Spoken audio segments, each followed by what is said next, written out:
অনেক অনেক congratulation RCB দলকে এবং আরসিবির ফ্যানেদের। পরপর দুটো আইপিএল ফাইনালে আরসিবি চ্যাম্পিয়ন হয়ে গেল। 2008 থেকে 2024 17টা আইপিএল সিজনে আরসিবি একবারও চ্যাম্পিয়ন হতে পারেনি। তিনবার ফাইনাল খেলেছিল, তিনবার, এবং তিনবারই হেরে গেছিল।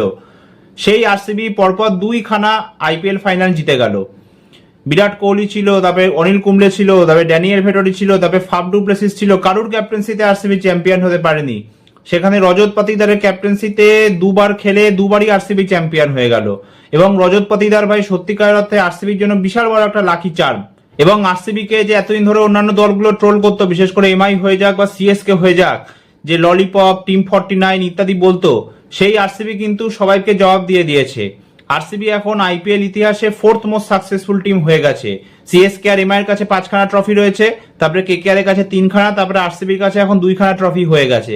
এবং আরসিবি যেভাবে খেলছে তাই তো আমার মনে হচ্ছে 2027 সালেও না আরসিবি চ্যাম্পিয়ন হয়ে যায় এবং প্রথম টিম হয় যারা পরপর 3বার চ্যাম্পিয়ন হলো আইপিএল এর ইতিহাসে।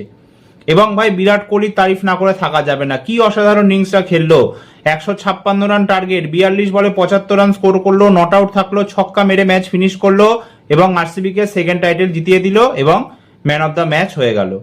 সত্যিকার অর্থে ভাই বিরাট কোহলি অবিশ্বাস্য, অবিশ্বাস্য। এবং একটা সময় 62 রানে 0 উইকেট ছিল। বিরাট কোহলি আর ভেঙ্কটেশ আয়ারের মধ্যে একটা দারুণ পার্টনারশিপ হয়। ভেঙ্কটেশ আয়ারও খুব ভালো খেলেছে, কিন্তু তারপরে 91 রানের মধ্যে 4 উইকেট হয়ে যায় আরসিবির। 29 রানে 4 উইকেট হারিয়ে ফেলে এবং তখন মনে হচ্ছিল যে আরসিবি হয়তো চাপে পড়ে যেতে পারে। 65 রান দরকার, 66 বল আছে, কিন্তু বিরাট কোহলি কোন রকম চাপই নিজের মাথায় নেয়নি। পুরোপুরি আলাদা লেভেলের খেলে গেছে। 25 বলে 50 রান পূরণ করেছে এবং যারা বিরাট কোহলিকে স্লো স্ট্যাট প্যাটার বলে ভাই ট্রোল করে তাদের লজ্জা হওয়া উচিত। ফাইনালে 25 বলে 50 রান পূরণ করেছে, তারপরে 42 বলে 75 রান স্কোর করলো, নট আউট থাকলো, আরসিবি কে জিতিয়ে দিল।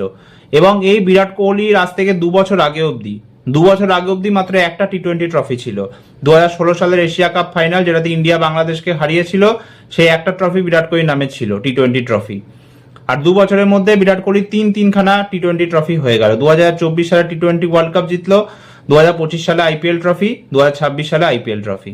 সত্যিকার অর্থে ভাই অবিশ্বাস্য, অবিশ্বাস্য। এবং 2025 সালের আইপিএল ফাইনালেও Virat Kohli highest run scorer ছিল এবং 2026 আইপিএল ফাইনালেও Virat Kohli 75 not out run score করলো, player of the match award জিতলো এবং আরসিবি কে দ্বিতীয়বারের জন্য আইপিএল ট্রফি জিতিয়ে দিল।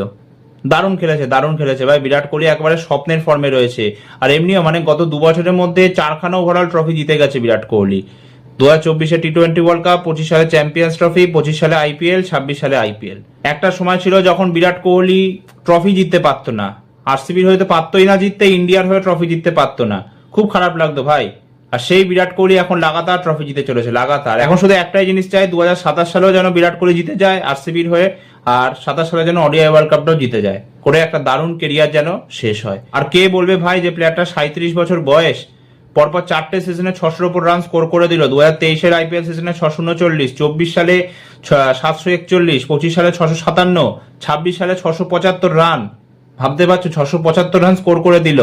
2016 সালের আইপিএল সিজনে 973 করেছিল, 2024 আইপিএল সিজনে 741, তারপরে 2026 আইপিএল সিজনে 675। এই হচ্ছে বিরাট কোহলির সেরা 3টে আইপিএল সিজন রানের দিক থেকে। বাকি ভাই ভেঙ্কটেশ আয়ারের অ্যাডিশনটা একটা বিশাল বড় আরসিবির জন্য কাজ দিয়েছে। কারণ দেখো, প্রথম দিকে ফিল সল্ট ছিল বিরাট কোহলির ওপেনিং পার্টনার এবং ভালো খেলছিল, তারপরে সে ইনজিওর্ড হয়ে গেল। তারপরে এলো হচ্ছে জ্যাকব বেথেল একদম খেলতে পারেনি। আই থিঙ্ক 7টা মতো ম্যাচ খেলেছে, খুবই বাজে খেলেছে। তারপরে জ্যাকব বেথেল আউট হয়ে গেল, তারপরে ভেঙ্কটেশ আয়ার ওপেন করা শুরু করলো এবং দারুণ ব্যাটিং করেছে ভাই, দারুণ ব্যাটিং করেছে ভেঙ্কটেশ আয়ার সত্যিকার অর্থে। এখানেও 16 বলে 32 রান স্কোর করে দিয়েছে ওপেন করতে নেমে। তবে আরসিবির বোলিং এ কিন্তু তারিফ করতেই হবে ভাই। পুরো সিজন জুড়ে দারুণ বোলিং করেছে ভুবনেশ্বর কুমার, এছাড়া ফাইনালে দারুণ বোলিং করেছে জোস হ্যাজেলউড বা রশিক সালামডারও খুব ভালো বোলিং করেছে। 3খানা উইকেট নিয়েছে রশিক সালামডার ফাইনালে, এছাড়া ভুবনেশ্বর কুমার আর জোস হ্যাজেলউডও 2খানা করে উইকেট নিয়েছে। এবং ভাই আমার মতে ভুবনেশ্বর কুমারকে ইন্ডিয়ান টি20 দলে সত্যিকার অর্থে নেওয়া উচিত। মানে এত ভালো বোলিং করেছে, 28খানা উইকেট নিয়েছে 16 ম্যাচে। এরপরেও যদি ভুবনেশ্বর কুমার ইন্ডিয়ান টি20 দলে সুযোগ না পায় ভাই, তাহলে আর কিছু বলার নেই। মানে 2022 সালের আইপিএল সিজনে দীনেশ কার্তিক এত ভালো খেলেছিল, ইন্ডিয়ান টিমে সিলেক্টেড হয়ে গেছিল, তাই ভুবনেশ্বর কুমার কেন হবে না? 2028 সালের আইপিএল টি20 ওয়ার্ল্ড কাপ যাকে বলে অস্ট্রেলিয়াতে হবে, ওকে সুযোগ দাও ইন্ডিয়ান দলে। আর রশিক সালামডারও ভাই দারুণ বোলিং করেছে, দুর্দান্ত বোলিং, ডেথ ওভার্সে এত ভালো বোলিং।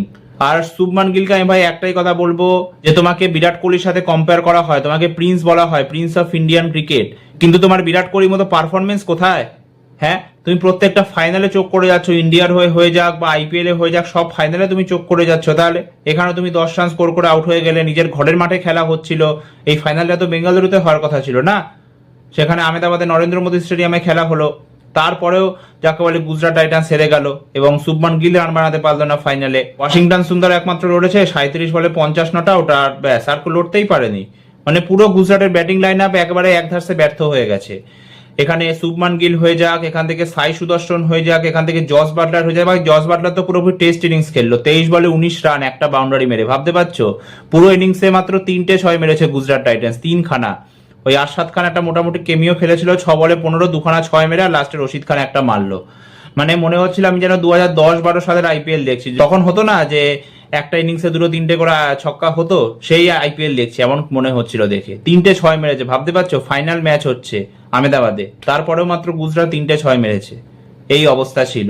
আর ভাই দেখো, গুজরাটের বোলিংও সেরকম ভালো হয়নি। রশিদ খান 2খানা উইকেট নিয়েছে ঠিকই, আর আরশাদ খানও মোটামুটি একটু ভালো বোলিং করেছে, কিন্তু সিরাজ হয়ে যাক বা রাবাডা হয়ে যাক, এরা সেরকম কেউই কোনো ভালো বোলিং করতে পারেনি মারাত্মক হারে, যেটা এদের থেকে দরকার ছিল, যেমন আরসিবির বোলাররা করেছিল। তো যাই হোক, আরসিবি পরপর 2বার চ্যাম্পিয়ন হয়ে গেল এবং গুজরাট এই নিয়ে 5টা সিজনে 3বার ফাইনাল খেললো। 2022 সালে হার্দিক পান্ডিয়া ক্যাপ্টেন্সিতে চ্যাম্পিয়ন হয়েছিল, তারপরে 23-এ হেরে গেল পান্ডিয়ার ক্যাপ্টেন্সিতে, এবং 26 সালে শুভমান গিলের ক্যাপ্টেন্সিতে হেরে গেল। আর যাই হোক, এর সাথে আইপিএল 2026-এ শেষ হয়ে গেল। ভাই মনটা খারাপ লাগছে, কি আর করা যাবে, এখন আবার ওয়েট করতে হবে পরের বছর আইপিএল সিজনের জন্য। তোমরা কারা কারা আরসিবি সাপোর্টার ছিলে সেটা কমেন্ট করে জানাতে ভুলো না। তবে একটা নতুন ভিডিও নিয়ে তোমাদের সামনে আমি আবার উপস্থিত হবো। ততক্ষণ সবাই সুস্থ থেকো, সাবধানে থেকো, আর হ্যাঁ, ভালো লাগলে প্লিজ ভিডিওটা লাইক আর শেয়ার করে দিও। ভিডিওটা কেমন লাগলো কমেন্ট করে জানাতে ভুলো না। ধন্যবাদ।